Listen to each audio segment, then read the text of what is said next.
ఒకరోజు గుడి ప్రాంగణంలో ఇద్దరు చిన్నపిల్లలు ఆడుకుంటూ తిరుగుతూ ఉంటారు. వాళ్ళకి ఆకలి వేస్తుంది. అమాయకత్వంతో ఆలోచన లేకుండా గుడిలో ఉన్న హుండీలోంచి కొంచెం డబ్బు తీసుకుంటారు.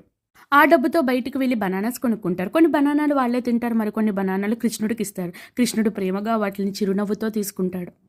కానీ ఇదంతా గమనించిన గుడి పూజారి గారు, మీరు అమాయకులే, కానీ మీరు చేసిన పని చాలా పెద్ద తప్పు. గుడి హుండీలో డబ్బులు తీసుకోవడం అపరాధం అని చెప్పి పనిష్మెంట్గా గుడి చుట్టూ 10 రౌండ్లు పరిగెత్తమంటారు. ఆ ఇద్దరు పిల్లలు పాపం ఏమీ చెప్పలేక తల వంచుకుని పరిగెత్తడం మొదలు పెడతారు. అప్పుడే ఆశ్చర్యంగా ఆ పిల్లలతో పాటు కృష్ణుడు కూడా పరిగెత్తుతాడు. అమాయకంగా ఆడుకుంటున్నట్లే పరిగెత్తుతాడు మన కృష్ణుడు. ఈ దృశ్యాన్ని చూస్తూ ఆ సమయంలో అక్కడికి వచ్చిన మహాభక్తుడు విల్వ మంగళం స్వామి అయ్యార్ అడుగుతారు, ఈ పిల్లలు ఎందుకు గుడి చుట్టూ ఇలా పరిగెత్తుతున్నారు అని.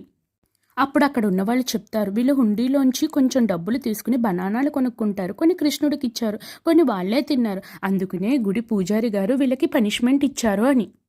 అప్పుడు ఆ మహాభక్తుడు కృష్ణుడు కూడా ఆ పిల్లలతో పరిగెత్తడం గమనిస్తారు. అప్పుడు ఆ మహాభక్తుడు అనుకుంటాడు, దేవుడు తన భక్తుల తప్పులను కూడా తనదిగా తీసుకుంటాడని. ఇన్నోసెన్స్తో చేసిన తప్పులను కరుణతో స్వీకరిస్తాడు.